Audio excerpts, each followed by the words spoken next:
This is the I'm Possible Project Show, where we interview real people who have achieved incredible feats in the face of overwhelming odds, showing that impossible is just a state of mind and that anything is possible. I'm your host, Joshua Rivedal. Today, in Episode 2, Surviving and Thriving After a Suicide Attempt, I talk to Dese'Rae Stage. Let's jump right in. She writes, she's a suicide awareness activist. I've known her for several years. We've served on a panel together. She runs an organization called Live Through This, and it combines photography and storytelling, and it talks about suicide attempt survivors and how they're coping and living in the aftermath and kind of where they've been, where they're going. And it crosses over a little bit toward what we do with the Impossible Project, but it's definitely got its own unique spin, and I could never photograph the way Des does. Des, thank you so much for coming on the show today. Yeah, thank you for having me. Pleasure. Now, I know I kind of riffed on that bio a little bit. I introduced you a little bit, but I cannot do you justice the way you do you justice. And I know our listeners are curious. I'm mad curious. We'd love a little background on your life, where you've been, where you're going, what's going down. Give us that Des Stage experience, please, and thank you. Okay. I don't know. Suicide has been a part of my life since I can remember. When I was very young, we lost a family friend to suicide, and I remember the shame and the hushed tones and just this kind of gross vibe that people gave it when this person that we cared about was gone. And that never sat well with me. And then later, as a teenager, around the time I was 14 or 15, transitioning into high school, I started to have a really hard time myself. Got depressed. I didn't understand what was happening to me. Started sleeping a lot in class. I went from having great grades to bad grades. You know, like I failed marching band, and I was figuring out. I was just learning that maybe I was gay. So I'm going through all of this, and I'm hurting myself. And then I find out that one of my friends took his own life. And I was just crushed. I didn't know what to do. I was locking myself in my room. I read in my journal recently that I was actually already having suicidal thoughts by that point. I don't really remember that, but I was. And it was around that time, you know, I took an AP psychology course, and I was like, this is what I'm going to do. I'm going to study psychology. I'm going to research suicide. Like, I'm going to know more about this, and I'm going to help people. And so, despite, you know, continuing to struggle, in many ways, I followed that path. And every time I would, as an undergraduate, I would tell people, or faculty members specifically, I would say, hey, I want to do this project on suicide. And they would say, absolutely not. You need to wait until you get to grad school. I was like, okay, fine, I guess. I got to my senior year, and I finally met a professor who was willing to allow me to do that work. So I volunteered for a crisis line. I did some self-injury research in my professor's lab, and it was great. And I think that because of him, I went from, you know, finishing a bachelor's degree to applying to a PhD program so that I could do that work, and I got in. In the waiting period after I had graduated from college, I was having this transition. I'm working full-time. I was in this terrible relationship. I was in what was first an emotionally abusive relationship and then a physically abusive relationship. And it was codependent, and there was no support. I think that went both ways. But it was my first great love. It was this you know, whirlwind romance, and I couldn't tell myself that I needed to go. I couldn't convince myself. I really believed that if you loved somebody, you could fix any problem. Meanwhile, you know, I'm extremely suicidal, and this went on for 2 years, this abuse and me being suicidal. And in June of 2006, I ended up attempting to kill myself. And it was not a good situation in the hospital, but I was there very briefly, and my life was saved by my friends. My life was saved by my family. I had a really incredible support system. I went to grad school. It didn't work out. They weren't actually interested in doing suicide research with me. So I said, you know what? I'm not going to waste however many years of my life not doing what I came here to do. So I'm going to go find something else to do. And I dropped suicide for the first time in all of those years. I was just like, I guess I'm not meant to do this. And I moved to New York. I got a job at a record label, and I picked up a camera because I was grieving. I was grieving another suicide loss. I was grieving this breakup. I was still dealing with my own attempt, and my camera was the way that I coped with it, especially in New York, not knowing anybody. I just went everywhere with this camera. And I had a rule that I was going to learn how to shoot like a pro, and I was only going to shoot on manual. Like, even if it came out wrong, that was my rule. This is how I'm going to learn. So I had this music job, and I started photographing concerts. I did that for 3 years. I photographed concerts, and in the middle of all of that, I started to learn to interview people. I interviewed my heroes. I interviewed Amanda Palmer. I interviewed Tori Amos.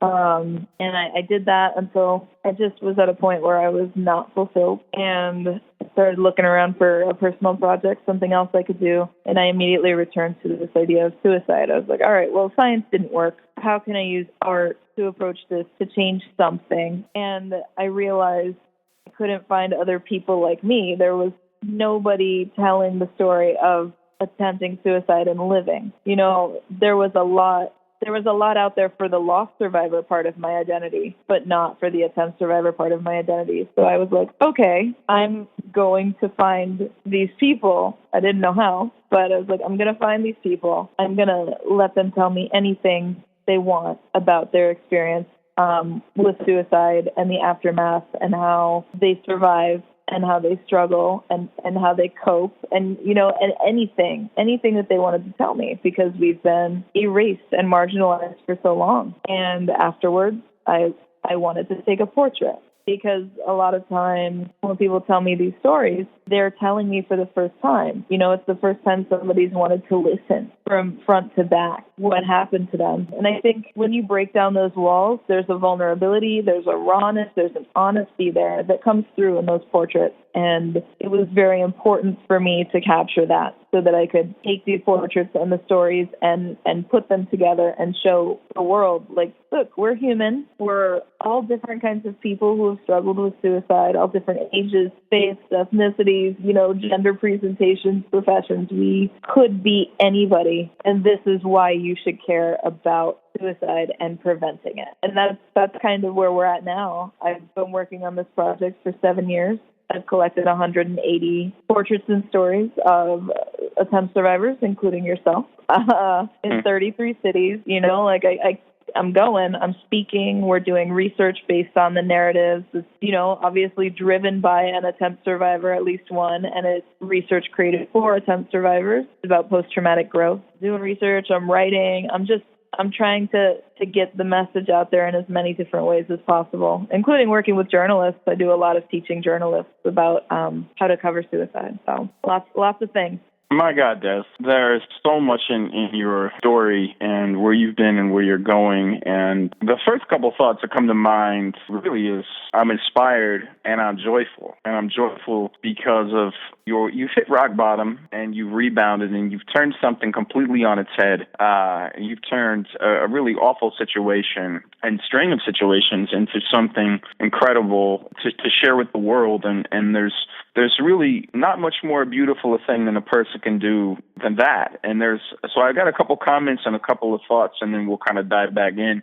The fact that, well, going back to your teenage years, I know this was sort of the first onset of some suicidality or some suicide ideation. You said you don't quite remember it, but if you can bring us, if you remember anything from your journal entries, and I'm curious about this because I'm working with a lot of teens myself, and I know we have some teens who are tuning in. What was some stuff that brought that on, that despair? How did you get through it at that age with no coping skills? Yeah, I don't know how I got through it. I woke up every morning whether I wanted to or not, and I did what I had to do, I guess. Mm-hmm. It hit me, I want to say when I was 14. It feels a lot like it was when high school started. It may have been a little earlier. I can't remember. There was some traumatic stuff going on at home. I lived with my extended family. I'm from Miami, and when you're from Miami, there's most people live in kind of multi-generational homes, and that was also true of me. You know, there were 3 generations in one house, and one of my uncles had a really bad addiction problem, and it affected our family. And, you know, there was violence, there were threats, our things were stolen, there was no trust and no safety there. And I remember one night, you know, like my uncle took me aside, and my grandmother's been my best friend all my life, and he took me in his room and he showed me a gun and he showed me bullets, and he said, "I'm going to kill your grandmother. She's a waste of space." And I feel like that's one of the key moments that I hold on to when I started to realize things were really scary in the world, you know, in my world and the world overall. And high school happened soon after that, and I stopped sleeping. Like all of the things that I had been good at, you know, I was always an academic person. I had good grades. I took the advanced classes. Like I was always trying to be better than I was, or be as best as I could be. I played an instrument. I was always good at it. I loved it. I loved making music. And all of these things started to crumble. And I started to feel different, and I didn't know why. And I was watching my friends start to date, and I couldn't figure out why I couldn't make connections with boys. You know, despite liking them, despite going on a date, or, you know, talking on the phone for hours and hours, like nothing was happening. And it made me feel sad and lonely, especially when I was my friends kind of drift off into their relationships. And eventually, you know, one of my friends was like, "Well, you know, maybe you're bi. Maybe you should consider more options." And I was like, "I don't think so," but you know, he was right. And so I wasn't closed-minded to it. I was like, "Well, I mean, what's wrong with going on a date with a girl? Like, I don't really care." So I ended up falling in love with my best friend, and we were together for a long time. She was my high school sweetheart. But yeah, it was just all of that stuff kind of coming together in this perfect storm at one time, and I didn't know how to handle it. And the way that I chose to handle all of that emotional pain was to hurt myself, because it, you know, making emotional pain tangible makes you feel a little less crazy, even though, you know, others might argue that you're hurting yourself and that's also crazy. But there's something to that process. You know, that's why so many people self-injure, is because it works. So the only way to really fix that is to find better coping skills. But I didn't for a long time. And that's kind of what was going on in those 4 or 5 years between middle school and high school. It was a lot of the same. And when you're a teenager, I think it's normal to feel alone and to feel isolated in a lot of ways. I always had a good relationship with my family, and I stopped having that. And I just didn't really know who to turn to. And especially when I was having the self-injury thoughts, you know, there was no one for me to share that with, because I felt ashamed of it. And so I just kind of hunkered down and stayed in my room. And when I wasn't in my room, I was fighting with my parents. And, you know, it was just bad. And so I tried to get out of the house as much as possible by being in marching band, you know, working games. The moment I could, I got a job. By senior year, I had 2 jobs. It was just whatever I could do to get through it is what I did. And I did have amazing friends who were really understanding. My best friend to this day, you know, she knew at some point that I was hurting myself, and I was always able to talk to her, but adults know. And then, you know, I just made a decision for myself that I had to get out of that situation. I had to go be independent and figure out what's for me. And I left home the day after I graduated high school. That is a microcosm of an amazing journey, of your journey in and of itself. I'm thinking about all these parallels in our lives. The art, the music was so prominent in my life as it was for you. Although I never had to walk around and carry an instrument. I was a singer, so there was no possible way of failing because I forgot how to walk. You know, we both never could connect with boys. Kidding. Well, no, I can't say that. I'm married to a woman, everyone, as we all know. She's going to kick my ass. But she's like, why are you joking about that again? I'm married to a woman, too. Yes. High fives. And she's lovely. We also unfortunately, and I haven't really talked about this up until maybe the past 6-8 months because I didn't really identify it, but I self-harmed at around age 12, 13, and it was just something that I felt like I had no control over my life, and thank goodness I got through it of my own volition, kind of in your own way as well. We kind of got through it somehow, and then as we got older, we and we both went through our own suicide ideation.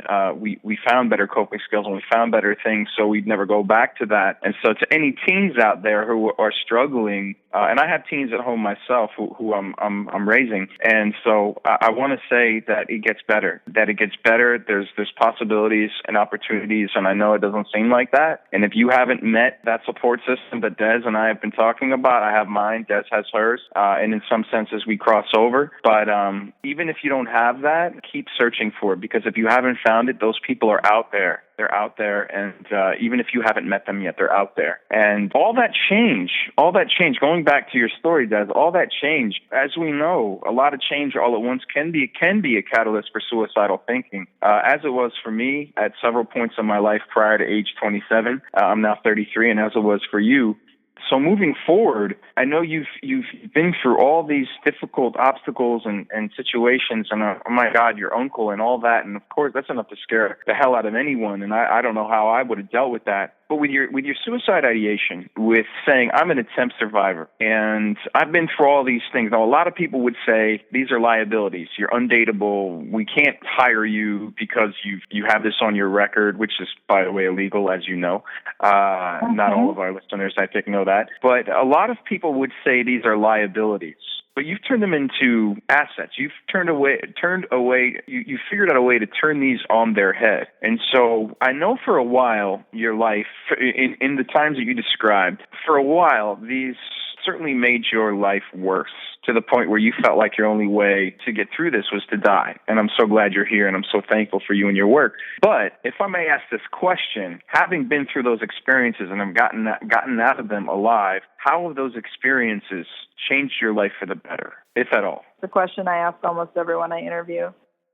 Because it's something we don't like to talk about. Every time you bring up suicide, people are like, oh, terrible this, terrible that, terrible this. And it is terrible. It's a terrible thing to feel it. It's a terrible thing to lose somebody. But when you live through a suicide attempt, you learn a lot. What I learned was that my support system really is amazing, that I had a community. And I also learned about radical empathy, like I understand something because of my experiences that so very many people don't understand. And so every time I come across somebody who's suicidal, I know how to have the conversation with them. And that's something I wish I could take out of me and give to everybody. That not to say that conversations with people who are suicidal aren't scary. They're scary every time, even when you know exactly what to do, because it is a life and death situation. But I understand that pain, and I know that what people who are in pain need more than anything is just someone to be there for them and someone to listen. And I think having that ability and not feeling the immediacy of needing to fix it or of needing to be the savior. Like, I think saving lives can be a much quieter process. And that's the main thing I learned from my attempts is how to help other people who are hurting like that. I have my job. I have this project because of my past. And I remember when I was on the Glenn Beck program in 2014 after Robin Williams died, and he asked me if I regretted it. And I was not, it was like, no, I don't regret it. I don't want to relive it, but I don't regret it. And he seemed a little taken aback by that. But there are so many good things that have happened in the aftermath. I learned better coping skills. I was forced to. I thought that night that I was in the hospital after my attempts, I go, you have to do something different now, because if you don't, you probably will die. And it was that night that I learned how much I loved my life. And there are a million good things that came out of that really terrible experience. Does that mean I don't still struggle? No, I definitely still struggle here and there, but I value the pain because it's given me skills that I would not have otherwise had.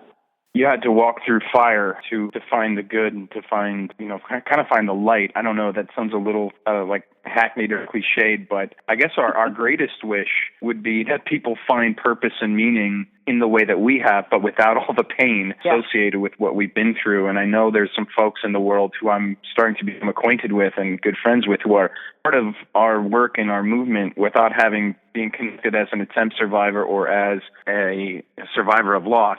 And so grateful that those people exist and that they're finding the capacity to do this work without going through the pain. And do I regret having been in the place that I was in? Don't regret it. But I don't wish that pain upon anybody. But I'm so grateful, as I found with you, that we've made it out alive, and we're not just surviving but thriving, and we're taking that and using that experience to kind of leave this place better than when we found it. And radical empathy, my goodness, what a great term. And there's another guest that came on the show, Nat, who was talking about that, and I think it's such a great concept. To be able to empathize with others because of what you've been through. And for me, that permeates a lot of different walks of life, whether that's breast cancer. And that's not my experience. I'm not a gay man. I'm not an African-American woman.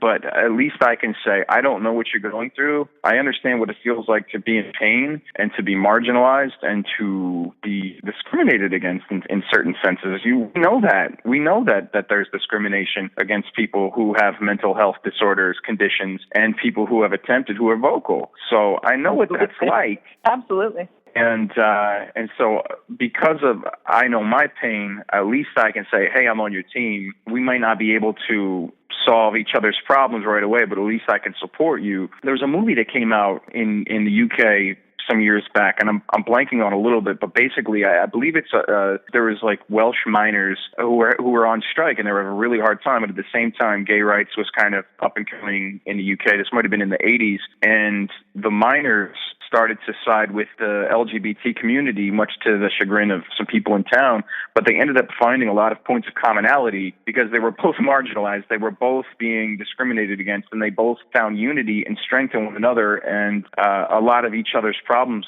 were solved because they said, we're going to be on the same team. So I think that to me is sort of an analogy to what radical empathy means, in a sense, But Des, I wanna break things down a little bit more, but this is where we're gonna have a little bit of fun, and so I'm gonna kind of shift the conversation away from life and the complexities of it and suicide and prevention just for a few moments, and then we'll get back to you. But this is gonna be our quick fire round, and it might not be super quick because I like to make comments because that's how I roll. I gotta make a comment about everything. I'm working on it, taking it to therapy.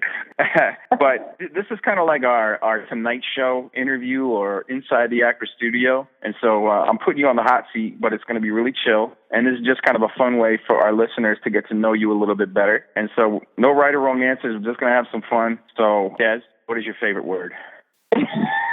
Love. I'm scared about this. Go ahead.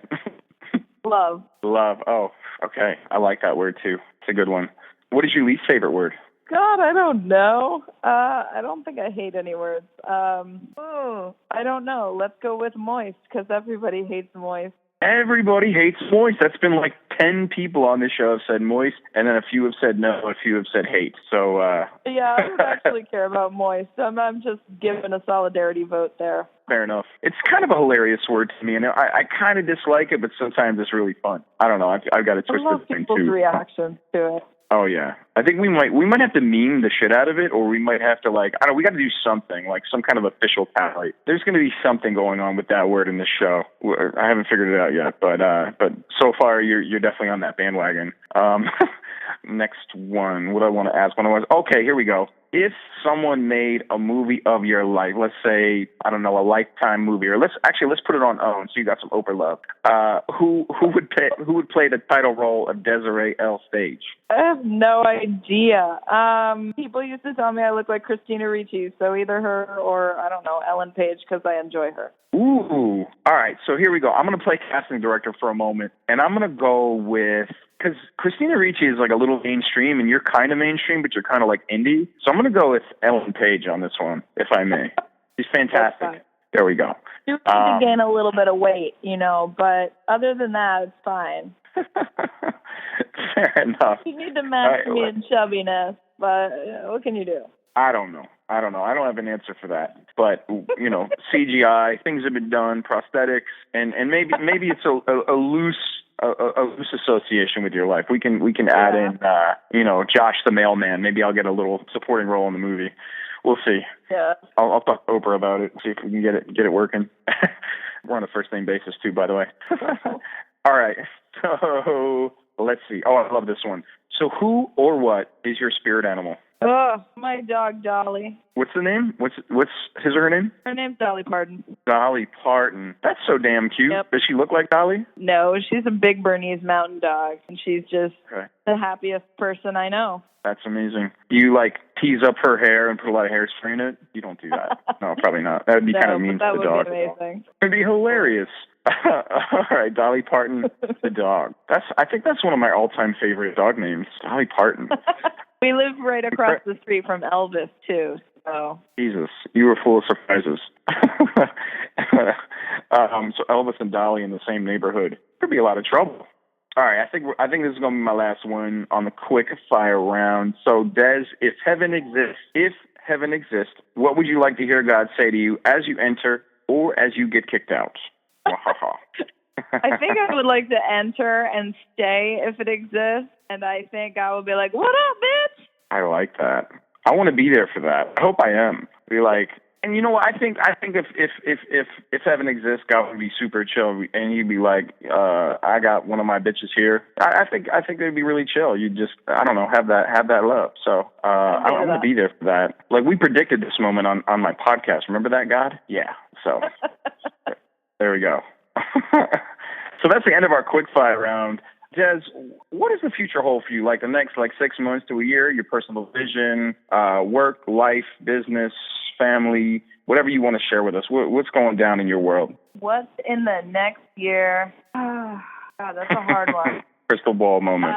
I think in the next year, I'm going to keep working on this grant that I got from Philosophy, the product line, and really push out a ton more stories. I'm going to work on building more diversity into the project. I'm going to keep doing some writing. I'm low-key trying to write a book. I'm going to learn video skills and better audio skills so that I can really live through this into a multimedia project. I'm going to try and publish some of this research. There are so many things that I want to do. And I would like to keep consulting I would like to keep consulting with creatives on how to better portray suicide, from journalism to film to books to Broadway. I had the amazing opportunity to consult for Dear Evan Hansen, and that is one of the most beautiful, touching stories I've seen about suicide, and I think they did an incredible job. All the Tony Awards were worth it, and I'm not a musical person, I'm not a Broadway person, but I love that show. I was also able to work with Kate Fagan on her book, What Made Maddie Run, a little bit. We talked about guidelines. There's a chapter that's just our conversation about talking about suicide. I want to keep doing stuff like that, and collaborating in those ways. Suicide prevention can be really boring. and I think it's just a result of fear in a lot of ways.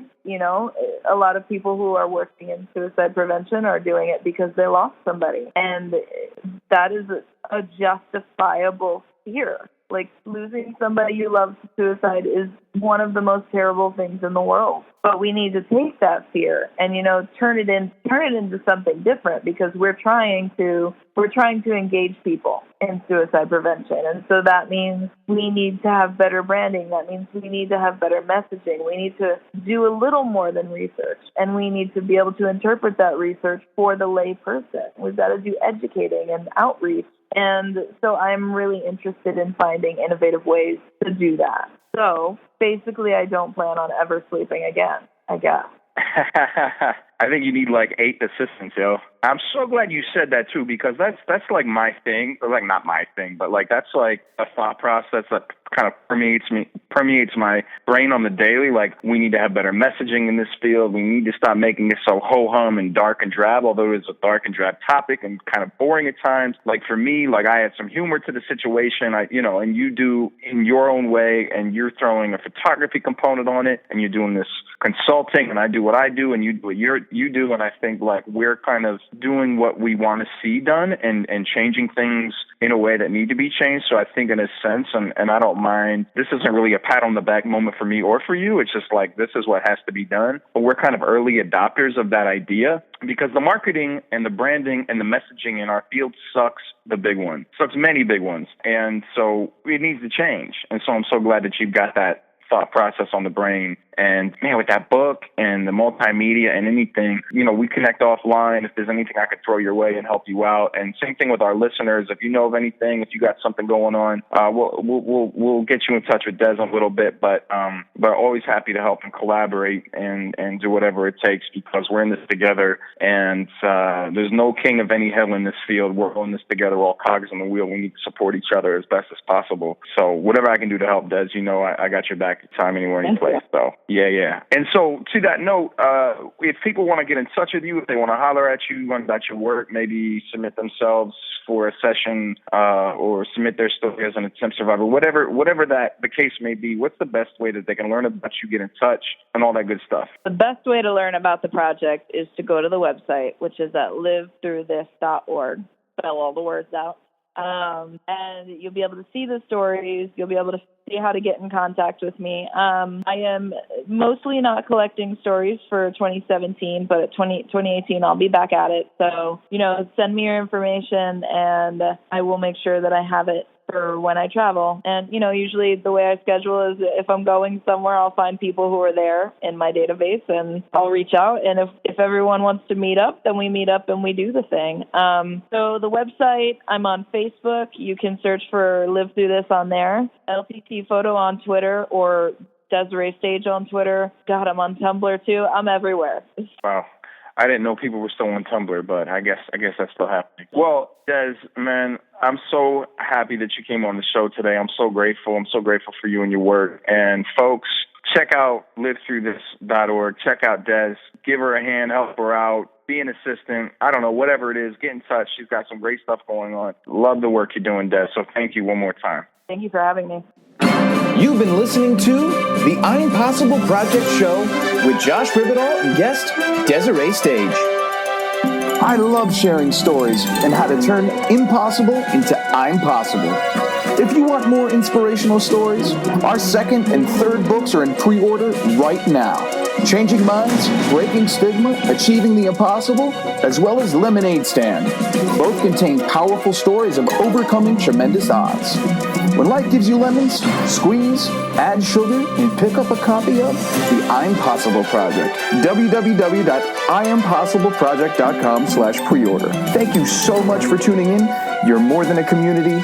You're part of the I'm Possible family. Until next time, sending you lots of love.